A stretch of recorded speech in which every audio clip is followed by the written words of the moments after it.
Ilang dekada nang pinapatungan ng DPWH ang presyo ng construction materials kaya lumolobo ang gasto sa mga proyekto. Ayon po yan kay Secretary Vince Dizon.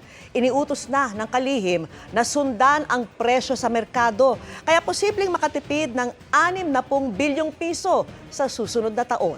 At nakatutok si Maki Pulido.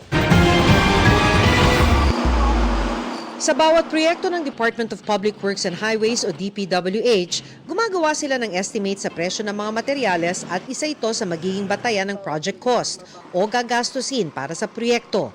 Pero sa loob ng ilang dekada, mismong DPWH ang nagpapatong sa presyo ng mga construction materials, kaya't bloated o higit sa tamang presyo ang mga project cost. Ayon yan kay Public Works Secretary Vince Dizon. Dekada na ito. Madami ng DPWH Secretary ang dumaan, marami ng budget ng marami ng budget ng DPWH ang dumaan, dekada na, pero nandyan pa rin ang overpriced cost of materials.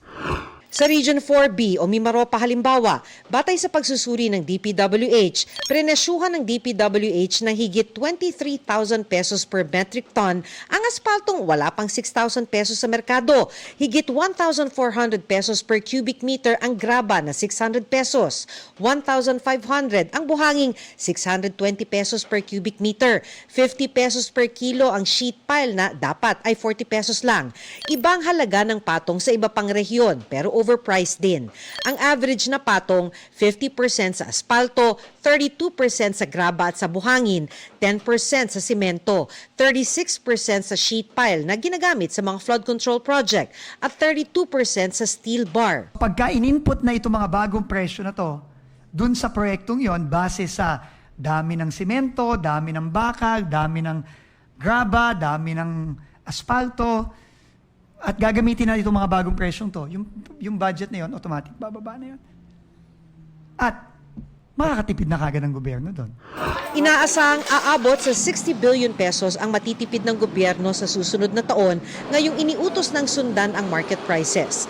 Ang halagang yan makakapagpagawa ng dagdag na 1,600 kilometers na konkretong kalsada at 1,000 kilometers ng asphalt overlay. Sinusuri pa ng DPWH ang presyohan sa iba pang materyales tulad ng pintura na ginagamit sa pagpapatayo ng mga gusali tulad ng mga silid-aralan.